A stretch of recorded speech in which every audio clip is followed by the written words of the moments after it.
talk to you on a video? A name that speaks for itself, sir. Okay. A name that speaks for itself. It's not only one brilliant American moving America, it's one born American moving America. Tell that to Mr. Trump. One born American, right. Right, it's all in capital, encased in his name. And he's moving America upward. A standard of America. It's also upward. A stepping stone for Americans.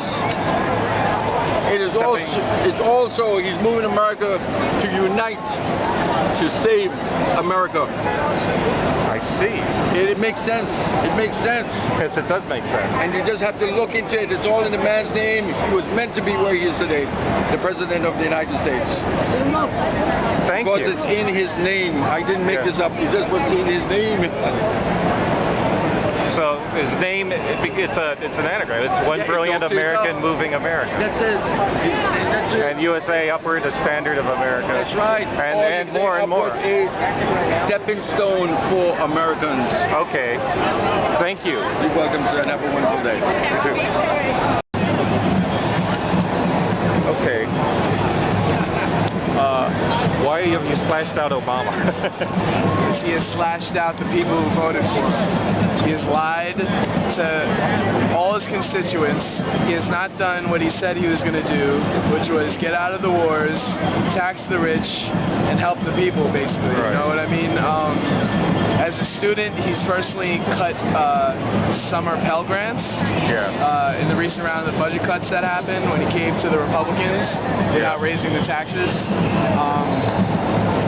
That's one thing that he's done. You know, he's expanded the wars, expanded our drone strikes in Pakistan, Yemen, and Libya. You know, this is exactly why I voted for him, because he said he wasn't going to do those things, and he's done them.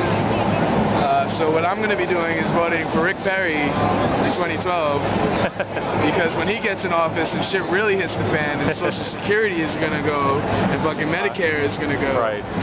They'll get what they wanted. You'll be here. Yeah. You guys will be here with us. Right. New book called Basics by Baba Bacon. It's a collection of the writings of over the last 30 years in which he's drawn together the whole experience of world revolution from the time of the Paris Commune up through the defeat of the Cultural Revolution in China. And it actually represents a new synthesis, understanding what was done wrong in the past, what was done right in the past, and what we would have to do to create a really visionary and viable socialist society in a country like the United States, where we ended the exploitation of man by man, where we ended the oppression of nationalities and women, and where we stopped having imperialist wars all over the world. But it would take a revolution to do that, because the system we have now is rooted in the capitalist system, and that's what fundamentally has to go. It has to start from the ground up. Yes. What'd you say? It has to start from the ground up. Thank you. Thank you. Your bus? I gotta say, your bus. Your bus. I believe that as a whole, we realize spiritually that there's something wrong in our world, and we're coming together to fight it, to change it. And violence won't do it, because it'll knock us down so quickly. But if we keep this peaceful approach, then no one can knock us down, because as soon as they try, as soon as violence comes into it, someone else will stand up, because they'll see that we're being peaceful. And so it lives inside all of us. It's just gonna perpetuate, man. Yeah, it says this isn't just political or corporate, this is spiritual, and that's why it can't be killed. How long have you been here? I've been here for a day, but I felt this way my whole life. Yeah? Are you? 23 years I felt like this.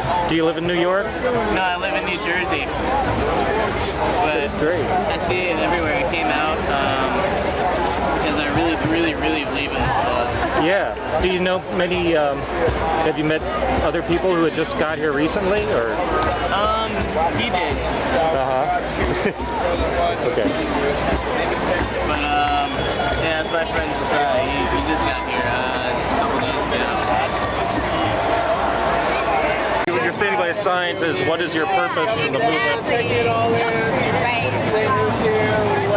And were you coached? You said you're not a coach. I was coached. Oh. So I came, and I'd been kind of wandering around during my free time, because it's so exciting what's sort of being here. Right. So I came by the table and I asked them, how can I get more involved? And there's this whole leaflet that they had me fill out, asking me, like, what am I passionate about? What am I skilled at? What excites me about the movement? Yeah. And I'm a people person. I like talking to people and meeting new people. Right. And so they said, they just need an extra pair of hands right here. Right. So they can spend time actually coaching people and not explaining what's happening. So that's what I'm doing now, and I love it. Great. Yeah. When did you get here? I came for the first time on Tuesday, and I've been here every day since then. And where did you come from? Well, I live in Brooklyn, and I Okay. work downtown, actually in the courts up at Foley Square. Oh, okay. So I just walk over after work and on my lunch break and every Right. chance I get. Okay. Yeah. And did you, why? Have you done this before? I mean, are you, what do you think excites you about it? About the Really movement? good question. I haven't done this before, really. Yeah. I'm not, like a hippie activist type person, or what you think of when you think of that. But I feel like my whole life I've wanted things to be different. I think that the system we have here doesn't work. Yeah. And it seemed like no one was taking action to make that happen. There's like individual causes that people are, I guess, activists for, but Right. nothing for really broad-based change. Yeah. So this seemed to be like the first time that there was like a legitimate and forceful and powerful movement that was happening, that people were really calling for change, that I'd agree with. So, even if there's just a 0.0001% chance of this affecting meaningful change, I want to be a part of that. Thank you very much. And if somebody, you're one of the coaches? Yes. And how do you find your purpose in the movement? Like if you were talking to people watching on YouTube, how would they find their purpose in the movement? Well, I recommend actually maybe you can post a link to the questions that we have here that we encourage people to at least read, if not actually fill out the answers. Okay. And you can take a copy and post. And there's a website too? There's a website. Right now it was just set up. So Yeah, right now okay. really the It's a only work in thing on there progress. is- Yeah. And it's visionaries.co. Yeah. Okay. All right. And these are sort of questions that we start out with, basically asking people, what brings them here, what inspires them here, because it's something different for everyone. What brings you here and inspires you here? What brought me here is, I've long felt that something needs to change. I mean, Yeah. in my personal situation, the cost of health insurance and being laid off multiple times, all of those things. Yeah. Living in New York, I see a lot of struggles all around me every day. Right. And I was always kind of thinking in these terms and always engaged. And so I started coming here just to see what was developing in the early days, and ran into a fellow coach from my coaching program here one evening, and we started walking around together, and we both thought, a lot of these people are walking around and they're really excited to be here, but they don't quite know what the next step is. Like, it's a bit kind of, now what?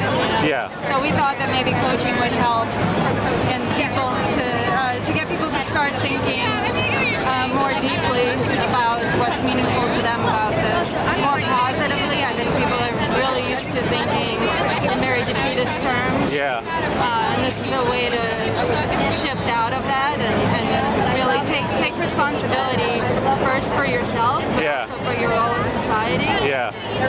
And it's very different for everyone. I've talked to people who were like lawyers and homeless people. Yeah. Who are like homeless artists. And they're just such varied perspectives, and everybody. I'm struck by how intelligent people are, and just how many gifts everybody has to offer. And this is a way to our role here is to really reflect that back to them. Okay. Do you see what you have here? Because people aren't used to that in their daily lives. People are used to judgment and second guessing themselves. Right. And being supervised. Yeah.